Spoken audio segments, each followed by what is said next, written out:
पर आ जाओ।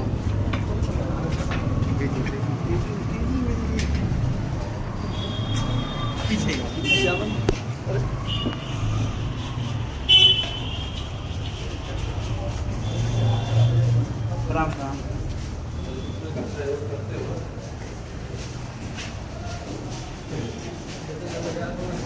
बैंक में आप लोग मत पूछिएगा। बैंक से बाहर हुआ क्या मामला है? जैसा कि आपको मालूम है कि नगर थाना अंतर्गत दिनांक 7/5/25 को महाराष्ट्र बैंक काशीपुर शाखा में 6-7 अपराध कर्मियों द्वारा लूट की घटना की गई थी, जिसमें रकम और सोना और कुछ मोबाइल और कुछ कागजात लूट करके ले गए थे। घटना बड़ी थी। पुलिस अधीक्षक श्री अशोक मिश्रा के निर्देशन में उसी दिन से हमारी जो पुलिस टीम थी एसआईटी गठित की गई थी और एसआईटी लगातार काम कर रही थी।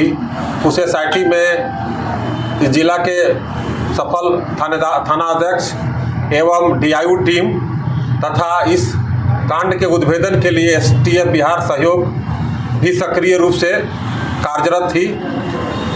घटना के बाद जो अपराधियों जो घटनास्थल पर पहुंचे थे और सीसीटीवी फुटेज, आने जाने वाले रूट का वेरिफिकेशन के आधार पर और मानवीय सूचना और तकनीकी सूचना को संग्रह किया जा रहा था। इसी क्रम में घटनास्थल पर एक सूचना मिली कि एक पल्सर मोटरसाइकिल दिनांक 7 तारीख को भी बैंक के पास देखी गई थी और दिनांक 6 तारीख को भी देखी गई थी। उस सूचना का जब सत्यापन किया गया तो सत्यापन के क्रम में मालूम चला कि उस गाड़ी का प्रयोग चकमहेसी बेलसंडी के एक रणधीर कुमार उर्फ बबलू कर रहे थे और उनकी पहचान भी सीसीटीवी में आई हुई थी। उसके आधार पर हम लोग पुलिस उस उद्भेदन के बारे में जब सक्रिय हुए तो मालूम चला कि वो एक पुराना बैंक रोबर हैं और कई उन पर आपराधिक मुकदमे हैं, तो उनकी गिरफ्तारी का प्रयास किया जा रहा था। इसी क्रम में थानाध्यक्ष नगर को एक सूचना मिली कि वो मोटरसाइकिल से अपने घटना में प्रयुक्त मोटरसाइकिल से वो नगर थाना की तरफ आ रहा है, तो तत्काल इनके द्वारा उस व्यक्ति को पीछा किया गया और उसको गिरफ्तार किया गया। गिरफ्तारी के पश्चात उनके पास पिस्तौल, गोली और घटना में प्रयुक्त मोबाइल वगैरह बरामद हुई और वे चूँकि पेशेवर अपराध कर्मी थे, पूर्व का आपराधिक इतिहास रहा है उनका, कई बैंकों को इस जिला के लूटे हैं और उन्होंने इस घटना के बारे में बताया। साथ ही बताया कि आज दलसिंह सराय में एक ज्वेलर्स दुकान की लूट होने वाली है और हमारे गिरोह जो हैं वो एक जगह पर एकत्रित हुए हैं। थानाध्यक्ष नगर के द्वारा तत्काल मुसरीघराई थानाध्यक्ष को सूचना दी गई कि वहां पर एक जगह पर कुछ अपराध कर्मी जुटे हुए हैं। तुरंत डीआईयू और थानाध्यक्ष सराय रंजन, थानाध्यक्ष ताजपुर, मुसरीघराई सक्रिय हुए और उस जगह का घेराबंदी किया गया।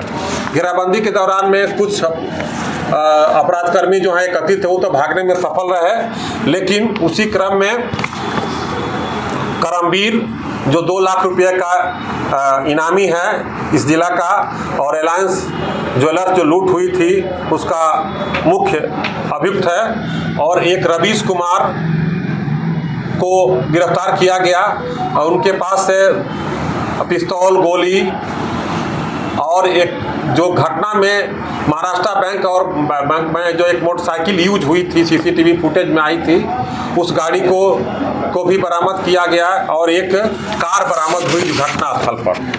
इन्होंने कितना बरामद हुआ? आगे आ रहे हैं। इन्होंने अपराध का अपना स्वीकार किया और बताया कि जो महाराष्ट्र बैंक की लूट की घटना हुई थी वो दीपक कुमार उर्फ दीपक मुंशी ने प्लान बनाया था, योजना बनाया था, जो पहले यहाँ पर किस कोर्ट में एक वकील का मुंशी हुआ करता था और वो वैशाली जिला और इस जिला में भी कई कांडों में पहले अभियुक्त रह चुका है।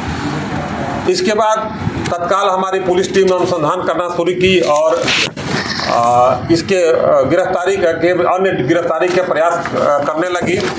अभी तक जो है महाराष्ट्र बैंक और जो हमारी डीआईयू टीम और जो हमारी टीम और एसटीएफ के दोनों ज्वाइंट टीम के आधार पर इस कांड का जो उद्भेदन हुआ है उसमें सोना अभी तक 958 ग्राम जब्त हुआ है। नगद 19,200 रुपया, पिस्तौल 3 को बरामद हुआ है, जिंदा गोली 8 को है, नारंगी रंग का मोटरसाइकिल जो घटना में प्रयुक्त हुई बरामद हुई है, एक पल्सर मोटरसाइकिल जो घटना में प्रयुक्त हुई बरामद हुई है, काला रंग का जो हुंडई कार जो उस दिन घटना के दिन महाराष्ट्र बैंक के वो एक गंगापुर के पास एक गाड़ी को रखा गया था कि अगर इन लोगों को मदद करना होगा या सोना रखना होगा तो उसी गाड़ी में रखा जाएगा इन लोग के द्वारा, तो वो भी गाड़ी बरामद हुई है। इस प्रकार और इन सभी का एक बहुत लंबा चौड़ा आपराधिक इतिहास रहा है। यह गिरोह करमवीर और रवीश, यह गिरोह केवल बिहार में ही नहीं, बिहार के बाहर भी कई जगहों पर घटना किए हैं और वांछित भी हैं। इसके आधार पर एक बहुत बड़ा कांड का पेशेवर गिरोह का उद्भेदन हुआ है और इनको पुनः रिमांड पर लेकर के अग्रिम कार्रवाई किया जाएगा। चूँकि ये लोग काफ़ी ज्वेलर्स के दुकान को लूटते थे, बैंक को भी लूटे हैं, इनके पास संपत्ति होने का अनुमान है जिसकी बरामदगी के प्रयास किया जाएगा। कुल कितने अपराधियों की गिरफ्तारी हुई? अभी तक कुल 4 अपराध कर्मियों की गिरफ्तारी हुई है। करमवीर और रवीश बताए कि जो हम लोग को सोना में मिला था 300 ग्राम का अधिक से था, उसको हम लोग अपने एक मित्र को गलाने के लिए दिए थे। तो उसके आधार पर जब उस सोनार को पकड़ा गया तो सोनार के द्वारा जो है, चूँकि सोनार से और रवीश का पुराना संबंध है और पहले भी रिलायंस का कुछ माल इसने गलाया था, जैसा कि रवीश कुमार ने अपने स्वीकारोक्ति बयान में दिया। उसी आधार पर सत्यापन के क्रम में और तकनीकी साक्ष्य के आधार पर जब हम लोग सोनार बिट्टू कुमार को पकड़ा गया तो उनके यहाँ से जो गलाया हुआ सोना बरामद हुआ और जो बताया गया कि इसी लूट का सोना है। स्थानीय लाइनर की भूमिका में थे क्या? जी, स्थानीय लाइनर की भूमिका में थे। स्थानीय लाइनर के रूप में दीपक मुंशी जो है रहने वाला मोहनपुर का है, लेकिन वो शहर में रहता था और उसी ने रेकी किया था, उसी ने इस घटना के लिए